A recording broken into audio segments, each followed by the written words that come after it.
আপনি কি দিনে বা রাত্রে বারবার টয়লেটে যেতে বাধ্য হচ্ছেন? অনেকে মনে করেন এটি বুঝি শুধু বেশি পানি খাওয়ার ফল। কিন্তু পুষ্টিবিজ্ঞান বলছে ঘন ঘন প্রস্রাব অনেক সময় ডায়াবেটিস, হরমোনাল সমস্যা বা ভুল খাদ্যাভ্যাসের প্রথম সতর্ক সংকেত আপনার শরীরের।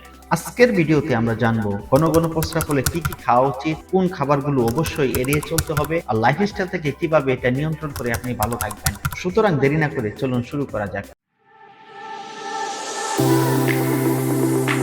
প্রথমত, রক্তে শর্করার ভারসাম্য বজায় রাখে এমন খাবার বেছে নেওয়া আপনার জন্য জরুরি, কারণ এই খাবার ঘন ঘন প্রস্রাবের অন্যতম প্রধান কারণ। তাই সাদা ভাত, মিষ্টি, চিনিযুক্ত পানীয় এগুলো কমিয়ে আপনি লাল চাল, লাল আটার রুটি, ওটস, ডাল এবং শাকসবজি বেশি করে বা পর্যাপ্ত পরিমাণে খাবেন। এসব খাবারে থাকা ফাইবার রক্তে গ্লুকোজ ধীরে বাড়াতে সাহায্য করে এবং আপনার সমস্যাকে অনেকাংশে নিয়ন্ত্রণ করে দেয়। দ্বিতীয়ত, প্রাকৃতিক মিনারেলস বা খনিজ উপাদান সমৃদ্ধ, বিশেষ করে ম্যাগনেসিয়াম সমৃদ্ধ খাবারের দিকে আপনাকে গুরুত্ব দিতে হবে সবচেয়ে বেশি।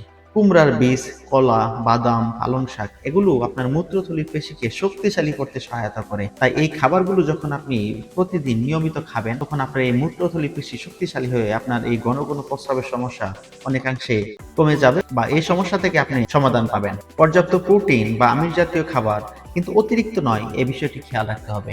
এমনভাবে খাদ্য গ্রহণ করতে হবে যেমন মাছ, ডিম, ডাল, দই এগুলো আপনার প্রতিদিনের খাদ্য তালিকায় যুক্ত হতে পারে। প্রাণীজ আমিষের পাশাপাশি আপনি উদ্ভিজ আমিষ রাখতে পারেন, যেমন ডাল, শিমের বিচি বা বিভিন্ন প্রকার বিচি জাতীয় খাবার। তাহলে এই ভারসাম্য যখন বজায় থাকবে, আপনার এই সমস্যা অনেকাংশে কমে যাবে। এখন আলোচনা করব কোন খাবারগুলো অবশ্যই আপনাকে এড়িয়ে চলতে হবে।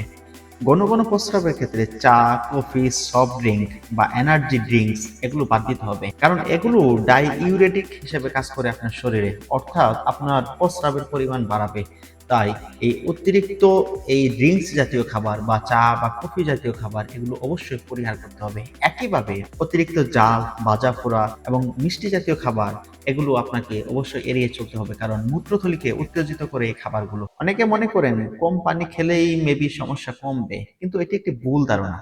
কম পানি খেলে প্রস্রাব আরো ঘন ও জ্বালাপোড়াযুক্ত হতে পারে। বরং সারাদিনে অল্প অল্প করে পানি পান করুন, এবং এগুলো আপনার সেল বা কোষের জন্য খুবই ভালো এবং আপনাকে ঘন ঘন প্রস্রাব থেকে বাঁচাবে। তাই রাতে ঘুমানোর 2 ঘন্টা আগে পানি কমিয়ে দিতে হবে আপনাকে। দীর্ঘ সময় বসে থাকা, অতিরিক্ত মানসিক চাপ ও অনিয়ন্ত্রিত ঘুম এসবই হরমোন ভারসাম্য নষ্ট করার প্রথম কারণ। তাই এই সমস্যা থেকে বাঁচতে আপনার শরীরকে অ্যাক্টিভ রাখতে হবে এবং আপনাকে বিভিন্ন প্রকার ব্যায়ামের মাধ্যমে শরীরকে সুস্থ রাখতে হবে।